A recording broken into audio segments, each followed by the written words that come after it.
Hey, what's up, everybody? Welcome to another edition of Established Run's NBA Injury Report Analysis Show. I'm Drew Dinkmeyer here with Mike Gallagher. After an exciting game one in the Western Conference, we turn our attention to the Eastern Conference today to talk injuries. Mike, how are you?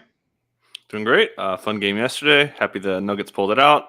Writing up matchups for tomorrow right now, and a lot to talk about, man. I'm having a tough time like putting my thoughts in like sequence because there's just so much going on with the adjustments and who could play more, who could play less. So I'm kind of spitballing around, but definitely excited for game one. But yeah, I think we're gonna have a really fun Western Conference series. Yeah, game was great last night. Really, really high offensive execution for both teams in terms of shooting. I don't think we'll see the same level of offense tonight in Boston and Miami. I think it'll be a little bit more of a rock fight, but should be a fun competitive battle regardless. Let's get into the injury front on this one. Let's start with Miami, the road team here, who does have, for a playoff, for this deep in the playoffs, a rather extensive injury report to talk through.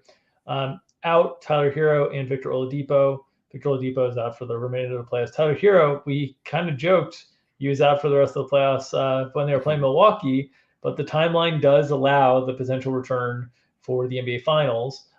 He is still listed out with that right hand surgery from the fracture there. Bam Adebayo listed available with right shoulder discomfort, and then Cody Zeller listed questionable with head/illness. And that's an interesting one for showdown slates, the back end of the rotation, and so on and so forth. So, what do you think this means? Any concerns on BAM with the available tag listing? And any concern in terms of effectiveness or anything? Obviously, not any concerns in terms of missing. He's listed available, but in terms of effectiveness. And then any concerns on Cody Zeller's availability for tonight? No concern on Bam. We've seen the K tape on his shoulder. I don't think he's really been affected.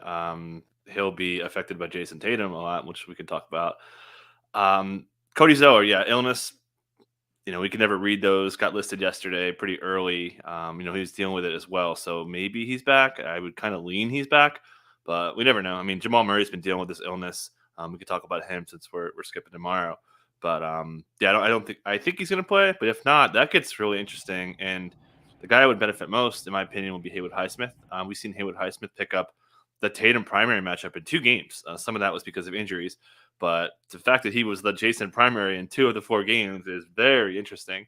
So I think he would benefit. I think they would run smaller. Kevin Love would be the center too. Would they switch the lineup that way? We saw, when Bam was out, we saw, Kevin Love move and Cody Zeller start. So there's a little bit of a push and pull of how it affects Kevin Love.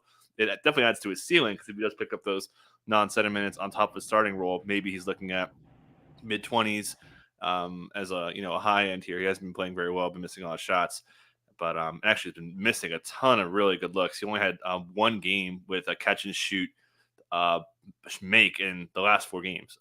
Just crazy. Anyways, so yeah, I think Zeller's interesting. And then Jimmy Butler limping after Game 6. We saw the ankle thing was no joke. Missed a game. We've seen him limping around. Yada yada yada. So I think Jimmy's effectiveness is a much bigger concern to me than Bam's is, which is interesting because he's not listed, and which kind of makes you think like, okay, why is Miami not listing him when they list out everyone all the time? We know fan hates how they're listing, but definitely keep an eye on Jimmy. Maybe the time off helped him, I'm sure it helped him a little, but did it help him enough? Is kind of the question.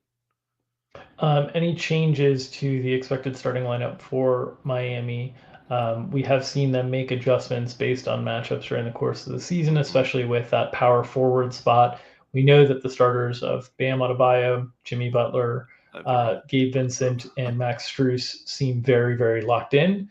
But that fourth spot has been one that has been a little bit of a rotation during the course of the season, whether it's been Caleb Martin, whether it's been Kevin Love, occasionally Haywood Highsmith, as you've mentioned. So what are your expectations for the Miami Heat starting lineup tonight? My bad. I had the wrong box up. I had the ATL playing game box. My bad. I think they're going to start Love. I think that the Celtics going bigger really helps Love's case to start. I think if he wasn't starting and you're throwing in all those guards with the way he plays defense with a lot of show and recover stuff, they would be bringing him into action over and over and over again. Now that he could, probably guard Time Lord or Horford, one of the two, I kind of think it would honestly be Time Lord, because they've shown, Oh, yeah, I kind of think so. Um, Man, I don't know. I'm not sure, but I think because we I see don't know Max about Strus. that one. Yeah, yeah, I guess you're right. But so, They I mean, use because I Time think we Lord. They see Max use Strus guard Time Brook Lord. Lopez. Yeah, so here's the issue. What are the risks of defending Time Lord, right? He's a primary screener, so you are going to be involved in all the screen roll action, Yeah, and you're right. he's a vertical roll man. That sounds like death Yeah, for yeah, Kevin Love in terms of his limitations. I would think he would be on Al Horford, yeah. And you and put then just and then Strus to kind they of be in the way, yeah or would Strus guard? Would Strus guard? I mean, it gets pretty funky. They might start with Strus on Tatum. I know we Even were in the Gabe previews. might guard him too. Yeah, I think you can't put Kevin Love in that situation where Yeah, he's on Time Lord because he's going to be in all the screen and roll yeah, action. He's going to be to death, or he's going to be asked to compete vertically with Robert Williams at the rim, and that's just not a path to winning. So you put him on yeah. Horford. If they try to do the screen action with Horford, it's more pick and pop Pick him than it up. is Yeah, rolling hard. That's stuff that I think Miami would be comfortable with Kevin Love yeah, giving up. yeah. That makes sense. And then I mean, the question is Bam guarding, and that's the other thing, because if you're playing Horford, you're pulling Love away. It's very difficult for Love, and which kind of brings me to the point is how long is Love going to start? Just Right. because I think that they've got to consider starting Caleb Martin pretty soon, and then also how long is Gabe Vincent going to start? We've seen him be the primary defender on Jalen Brunson.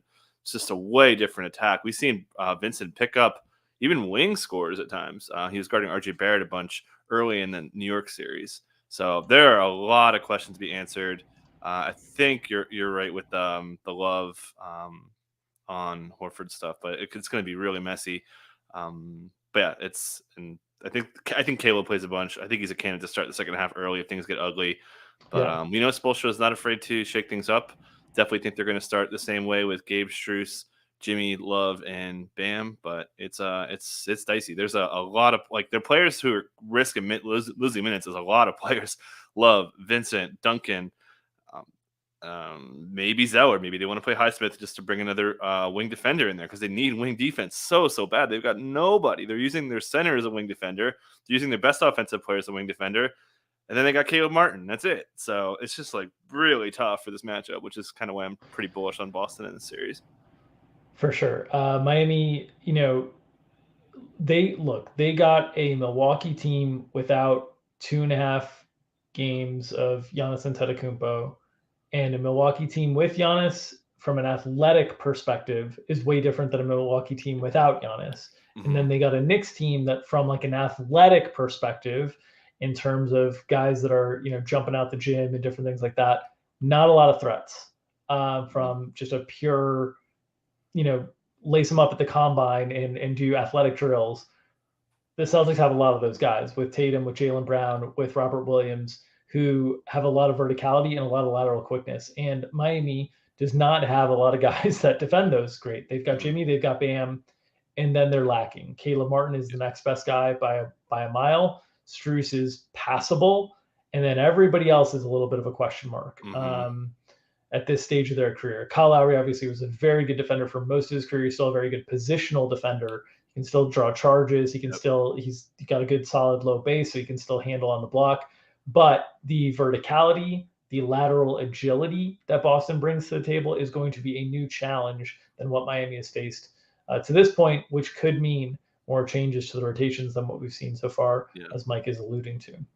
Yep. And then what else was I gonna say? I think that this is all because I think Bam has to guard Tatum a little bit. That's why this whole pulling Love away from the basket to guard Horford. Man, you are really exposing yourself on the boards. Is kind of why I was thinking that way a little bit. It's just like you use the analogy of the cartoons putting out the plugs on the boats and stuff. It's like, oh my god, they Yeah. just can't have it Yeah. every which way. It's so hard. My thought process is they will start with Bam on Time Lord, Yeah. and they will when it gets to one big in the lineup, and that one big is Horford. Yeah. Bam would be on Tatum in those situations, assuming it's still his rotation to be out on the floor. And then in Mm-hmm. crunch time, Bam would be on Tatum. End of game, fourth quarter, different things like that. But I You think it'd think be Caleb? you know, I think Caleb's uh, almost certainly closing. yeah, I think there's a decent chance of that, but even if Caleb's closing, Robert Williams is probably closing out there too, and Caleb on Robert Williams is a little bit of an issue for some of the stuff that they'd be trying to do as well. Although he probably just switch all the screens, so it wouldn't be that big of a deal. But Yeah, and then you just have Bam would be on him, and then you just put whoever the next biggest guy is. Probably Lowry. I talk about Lowry guarding, post guys all the time, and who cares? Like if Horford shoots over the top of it, whatever. Yeah, I think better than the alternatives. Horford's a different animal to defending than Time Lord because he doesn't have the Yep. same verticality. So there's less challenges in terms of verticality to get there. But I do think they in their ideal world they'd have Bam on Tatum, but they have to be mindful of conserving Bam offensively because he's still going to need to carry a decent role offensively in the series, and just asking him to guard Tatum for 42 minutes is just too much. So it's going to be a mix of guys. I imagine that we might start and see some Strus starting on Tatum and Bam on Time Lord and Love on Horford, and then seeing how long they can get away with that. If you remember in the New York series, they opened up with Strus on Jalen Brunson and tried to see how long they could get away with that. It didn't last very long. So I think that's where we might start. Where they finish will ultimately be Caleb or Bam on Tatum. Those are the two guys that they're going to be most comfortable for sure. Yeah, and as George notes, adding Brogdon, losing Hero, losing PJ Tucker, and they have a healthier Rob Williams. Yeah. So I mean the odds are like heavily in Boston's favor. Yeah. On the Boston side of the equation for the injury stuff tonight, they have Jaylen Brown listed as available with that facial fracture, still listed as playing with the face mask. Of course, Danilo Gallinari listed on their injury report. He's been lost for the season long ago in the preseason. Any notes you have here on the Celtics from an injury or a rotation standpoint that we want to highlight for the people? Just Time Lord. Joe Mazzulla said he's going to start, which we were expecting. It's been, kind of was there. We saw it just go away for the majority of the Philly series, and then it was so impactful to close out Game 6 and 7. Definitely expecting it to start. The best lineup in the NBA last year with anything remotely decent volume. It was plus 25 net rating, so makes sense. Take away the paint. They're the best team in the NBA at limiting catch and shoot stuff, and then Bam's minutes. 21 first half minutes, Game 7, 15 first half minutes in Game 6. So he's showing they are ready to let him go if they need to. And man, it's going to be real tough to score inside. Philly couldn't score inside. They were the best rim defense in the NBA last year when they had Time Lord starting, and they're just so tough to score inside. So Miami's going to need some of that Bucks 3-point magic again to make this a series. Yeah, the one thing that I will note about Time Lord is they were very willing to extend him late in that series. They were not willing to extend him early in that series. And if I'm Boston, I think what's happening is they are trying to take into consideration the entirety of this playoff run with Robert Williams and basically use him as a break glass in case of emergency fire extinguisher to put out fires and put away series. And so if his minutes came back down to like 22, 23 or something like that tonight, it would not shock me. Because and again, you don't want to take your opponents for granted. You don't want to look ahead too far, but the teams from the Western Conference, you're going to need to play Robert Williams a ton, whoever you get, whether it's against the Lakers and their ability to score on the inside or against the Nuggets and their ability to score on the inside. Robert Williams is going to have to play heavy minutes in that series, and they might think that they only have so many bullets to fire on Robert Williams. So that's one thing I would just note, that early in a series, I would be a little bit more conservative on Robert Williams' expectations than I would once their backs are against the wall. It's very clear once their backs are against the wall, they're willing to let him go. But we have not seen that early in series. So it's the one thing I just wanted to highlight about Robert Williams. And this is a team that is deep enough. We've talked about the fact that Grant Williams hasn't even played in some of these games. And we know that Derek White in the last game only played like 16 minutes or 12 minutes in Game 7, something like that. So we have seen they have good quality NBA players. Miami's not a team that challenges you as much at the rim. So that's my one note on Robert Williams. What are your thoughts on that? Yeah. So My only pushback would be the fact that they lost game one in the last series and it was such an uphill climb. I think that they really want to get this game. I don't think that. I mean, Jason Tatum said they thought they were dead. Yeah, In his post game. So I think that it's a little bit of a middle. I don't think we're going to see 21 first half minutes. I don't think we're going to see right. even 16, 17. But I think they're probably shooting for upper 20s. Which is great. I think he's way Yep. underpriced on DK, which we'll talk about later. But yeah, that Yeah. makes sense. So that probably brings Grant in for a couple. Hauser maybe for a couple for spacing. We've seen Grant pick up the primary Jimmy a couple times. So I think that they're definitely not going 7. And it's largely because of Time Lord's minutes. And I guess Brogdon to a somewhat lesser extent. We've seen him kind of get longer leash. He's been extremely Yeah. healthy this year, which has been uncharacteristic. So Brogdon and Time Lord are very on a leash on a string in terms of Mm-hmm. minutes, right? You pull at Time Lord, you pulls away from Brogdon because we saw Brogdon in the first half of the game game 7 where Time Lord played 21 Yep. first half minutes. I think Brogdon only played 10. So he got all these second half minutes when Time Lord's minutes were scaled down, when the things were in control. That was another thing that I note. They pulled the plug on Time Lord a little bit earlier than some of the other guys when Yep. things Makes sense. were in control. So I wouldn't be surprised to see something like you're suggesting where the target for Robert Williams is like 28, 29, something like that, but only if the game is really necessary. And if they're up like 15, 16, maybe it eases off to like 24, 25 type thing. So I do think he's the one guy that they have handled very differently. You see this game, they won this game by 24 points. They were up by 30 most of the fourth quarter. Tatum 42, Jaylen Brown 41, Marcus Smart 39, Al Horford 34. There's one guy that doesn't look like the others, right? So I just want to highlight that especially early in series, that would be a potential concern for me on Robert Williams. Hauser and Grant Williams are the guys that have been competing for that 8th spot in the rotation. We saw at the beginning of the playoffs, it was Hauser against a smallish Atlanta team. I know Atlanta plays bigger with John Collins at the 4, but a lot of their reserve units were like Sadiq Bey at the 4 or Jalen Johnson, like not the biggest guys. They didn't have a really big wing scorer to challenge that Grant Williams would be a defensive responsibility for. Then we saw a couple games against Philadelphia where Grant Williams minutes went way up, and then we've seen them come back down again. Miami would seem to be a matchup to me that would be a little bit better for Grant Williams than Sam Hauser, but I wanted your thoughts on that one in terms of who could potentially be the 8th man for Boston tonight. Yeah, I initially thought it was Hauser just for a little more spacing against Miami's defense, which is just elite at rim protection. But thinking about it more, insulate your guys a little bit, to give somebody else to guard Jimmy. I think that makes a little bit more sense. So kind of swung to being a little bit more Grant just from a defensive standpoint. I mean, you got enough offense anyways. So I think that this makes a little bit more sense. Okay. Outside, do you think there's any chance that they go 9 tonight? I mean, that was a deep maybe series. they play both. Ran. Yeah. The only reason I'm saying is deep series, and obviously if the game is a blowout, we'll get into 9 and 10 and different things like that. But I'm saying in a normal first half rotation, do we see 8 or 9 guys? I think 8 is most likely, but I would just say they're coming off not that much rest. They last played on Sunday, so 2 days off. It required a ton of energy to build back from a 3-2 deficit to come back.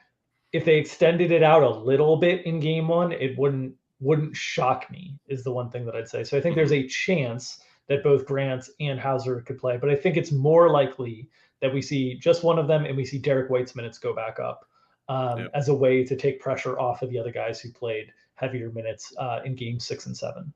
We'll note one thing on Derek White. He is a guard defender, and that is not your primary concern here. Sure, Kyle Lowry, he'll be tethered to guarding Kyle Lowry a bunch, and that could matter if Lowry's cooking, but Smart could pick up that role as well. So we saw him be huge in the first round, but it's Trae Young. That's like the defender. That's his peak, like when you get the most value out of him. So this time he's not as valuable. Yeah, I would agree with that. The one caveat I'd note is that you do want shooting against Miami's defense. Is he a better shooter than Grant Williams or Sam Hauser? I think it's negligible largely, so you can't really necessarily make that case fully. But sometimes Miami's defense is so clean with the rotations that you do want that secondary ball handling. But we'll see. I think more than anything, just they ran Horford and Williams a lot last series together. I think this series they'll be able to play less of them together. So I think it's a little bit better for Brogdon and Derek White. Brogdon asserted himself ahead in round two. White was ahead in round one for the reasons you mentioned with Trae Young's defensive responsibilities there. I would expect Brogdon to be ahead still here in Mm-hmm. this series, but I do think we're not going to see the 12s, the 16s from Derek White early in the series. I think we're more likely to see low 20s to mid 20s early in the series. And then if it gets deeper into the series, we might see those pulled back again. Mm-hmm. Time Lord going full Okay. Jonathan Papelbon closer mode. Exactly. All right. We should talk about Lakers and Denver because we are not going to do the injury report analysis show tomorrow. We're going to get back to those Monday, Wednesday, Friday schedules and try to tackle both games on Monday, Wednesday, Friday, which will take us into the weekend as well when we're talking Friday, Saturday, those games. So we'll talk Wednesday today, which we just did, and Thursday, Lakers and Nuggets. The Lakers and Nuggets haven't filed on the injury report as of yet. Yesterday, the only meaningful name on the injury report, right, was Jamal Murray, who was listed questionable Mm-hmm. but played through it effectively.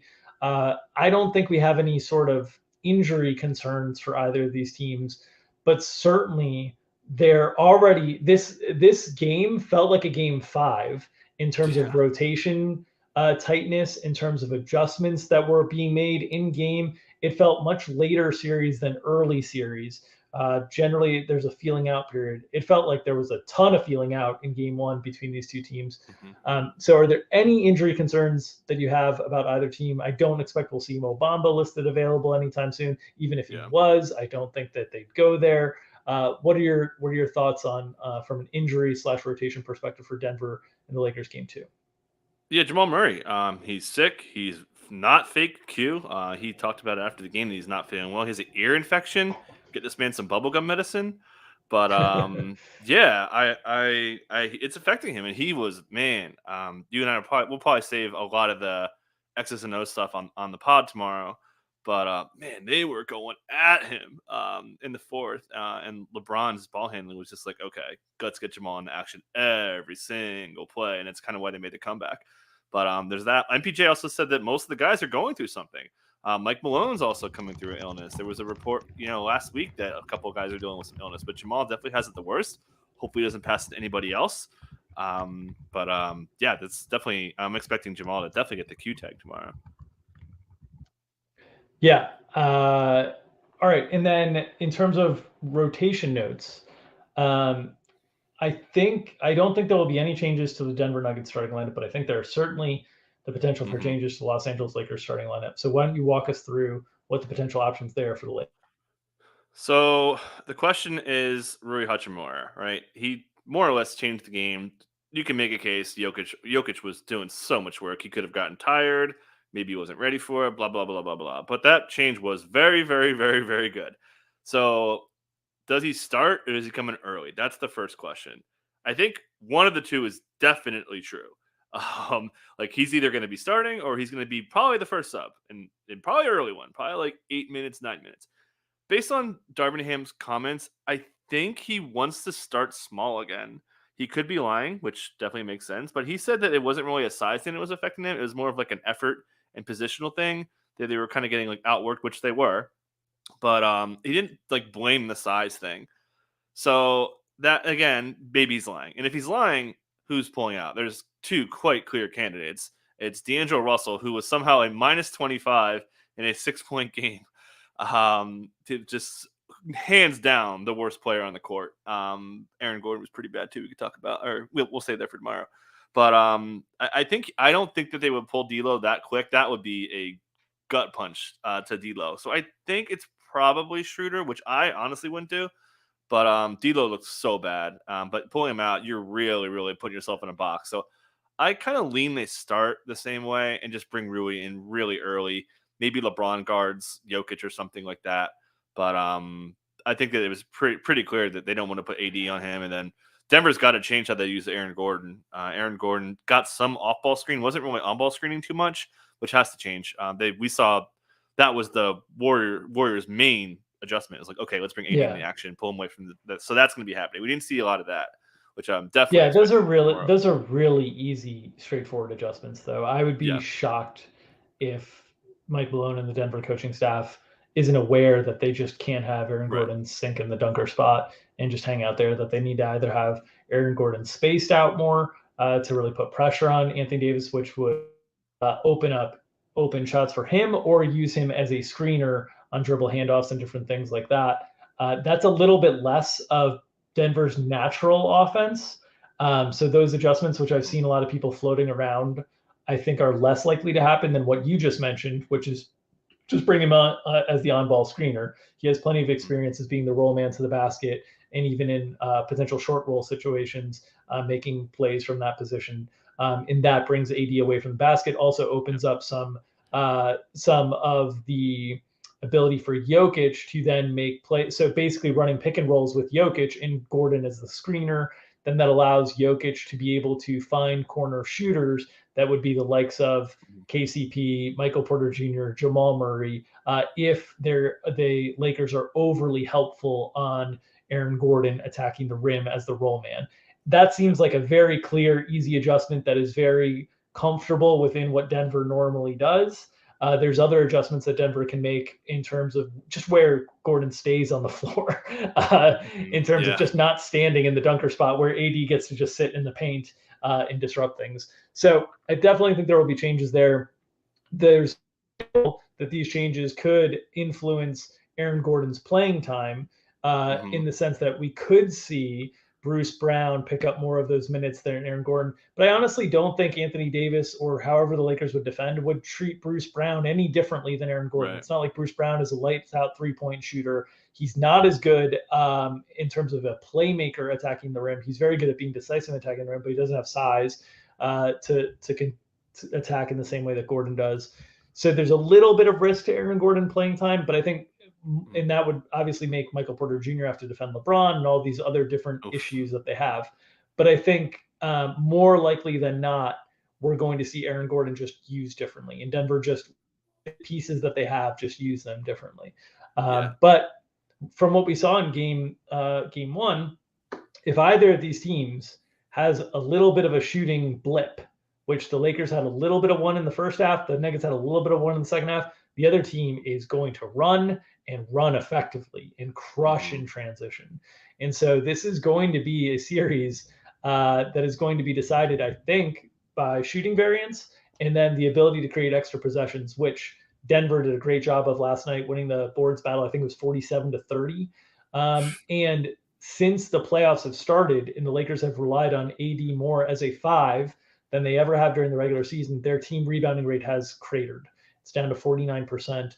On the season, it was about 50.5%. So going up against a Denver team that's been a very good rebounding team all year long, that's one of the vulnerabilities the Nuggets should prey on. They did in game one. Yeah, a few things to add, and we can save the rest for tomorrow. One, and I read your thread, I totally agree. I honestly think that the Suns being so bad as a team playing from behind, I think that hurt Denver. So I think they were way too comfortable. Malone also, I think he's when you give him tape, he's great. I talked a lot about the double drag adjustment, because they were targeting Jokic. Now they're targeting Murray. They could run similar stuff to take Murray out of the action. We'll talk more about that tomorrow. But then also the other good carryover effect from the game was KCP. Lights out game 6, killed D'Lo, make D'Lo look unplayable. And then the rest I'll save for the pod tomorrow. But really, really exciting. I'll be breaking down on matchups too. So we'll save some stuff for the other content. Yeah, and this is really interesting stuff to me because it's within my wheelhouse. I watched Denver a lot during the course of the season. I feel like I have a really good handle on them. But also the options to me feel fairly limited where, and I'm not an NBA coach. So NBA coaches will come up with more options, I'm sure. There are things that I can't think of. But the options feel fairly straightforward and limited to me. And it feels like it's going to be a little bit more of an execution series. But there are still a few more adjustments to make. And we got into these adjustments really quickly. Usually you don't see those. And I know a lot of Lakers fans are going to be very excited about the second half in terms of how, we found a way to slow down Jokic and different things like that. I think Jokic was gassed a little bit in the second half. He was pushing 100%. The ball a ton in the first half, and he played 42 minutes. That's not his normal. His normal is like 38-40. They had to bring him back a little bit earlier because the second unit was getting killed. And I also think he'll figure that stuff out with more time. I think it's a really bad sign for the Lakers if Anthony Davis can't cover Jokic one-on-one, and they can't rely on that at all. because that leaves them with just this option, which is basically Rui or LeBron. I know Chris Lafficus thinks Vanderbilt could potentially do it. I No don't think chance. so. So it really shorthands them if they cannot get 15 to 20 good minutes a night of AD on Jokic, which we saw 0 good minutes last night, maybe 2. He had one good A couple nice block blocks on on him. Jokic. Yeah, he had one good block on Jokic, but generally when it was just AD defending Jokic, Jokic was destroying him. So I walked away from that game feeling relieved as somebody who is rooting for the Nuggets that they got game one, but terrified of what happened in the second half. And then I thought through it a little bit more in what that meant in terms of LA having to play kind of their big adjustment early on. And usually you're forced to make adjustments in the playoffs after you lose a game. It's a rare benefit to be able to see the adjustment that you need to make after you've won a game. So I think there were a lot of good things for Denver last night. Still think this series is a toss-up. Denver has the advantage because they're ahead 1-0. They have home court advantage. But I came into the series thinking the Lakers had more chess pieces on the board. I don't know that that's the case anymore. I think both teams have limited chess pieces. I think the Christian Brown, Jeff Green minutes are not great for Denver. But I think the D'Angelo Russell minutes are not great for the Lakers. So really it should be a really, really fun series. And I thought both teams played a pretty high level, just in different halves last night. I thought the Lakers played a really high level second half. I thought the Nuggets played nearly a perfect first half, honestly. Yeah, pretty clear adjustments to make on both sides. And yeah, just one more thing on Michael Porter Jr. Man, that loose ball he picked up under the basket, I think that was their only fast break point in like the second half or over a long stretch. That was probably the biggest play of the game, which Mullen talked about. So last thing, does Michael Porter Jr. play more? He should have played more. I thought he was late to come back in. He was awesome yesterday. Yeah. Shout out to you for the flag plant. He was just A+. Yeah, he's been great all playoffs long. It's one of these things where I think, and we're guilty of this around the league with all sorts of guys. If you don't watch all the time, and you can't watch every team all the time, no one can. But the reputation on Michael Porter Jr. has been that he's a defensive liability. He has not been that the last 2 months of the season. In most of this season, honestly, he's played pretty good defense. In the playoffs, he's played very good defense. It's team defense. It's not individual isolation, one-on-one defense. He's still not great there. That's where you can still be vulnerable. But that's why in our previews, I said, LeBron's going to attack Jamal. That's the guy he's going to pick apart. They're not going to go at Michael Porter Jr. because LeBron wants to bully guys with his size, and that was the thing. And Denver's got to, not give up those switches as easily and different things there that they'll figure out as well. But LeBron's going to hunt Jamal all series. That's going to be a thing that the Nuggets are going to have to deal with. That's what makes LeBron so difficult to knock out in the playoffs is he finds a weak spot and just relentlessly attacks it over and over and over again until he tries to make you cave. That's why it's so tough to beat him in the playoffs. And this is why the series is going to be epic. Yeah, big ball handling role coming, which, again, D'Angelo Russell, what are you going to do here? You're the worst defender in the series by a lot. Your ball handling is not going to be needed anymore. You're going to be a shooter, and that's it. Is that enough? Like you're a glorified Malik Beasley. So I think his minutes are really in danger. Yeah, his role should be basically to spare LeBron from having to bring the ball up all 40 minutes that LeBron is playing. Exactly. That's basically what D'Angelo Russell is going to be reduced to in the series, that and a spot-up shooter. And if he's an effective spot-up shooter, there's value to that. But getting picked apart on the defensive end is a challenge for sure. Okay, we've talked through these two games, game one of the Eastern Conference and game two of the Western Conference thoroughly. We will be behind the paywall at 5 o'clock Eastern time tonight with myself and Mike. Once again, talking about Gary. Okay, you guys swapped on me. Usually Mike's in the Tuesday spot. Me and Gary then on Wednesday, my guy. Oh my God. I'm swapped on the calendar. Okay. All right.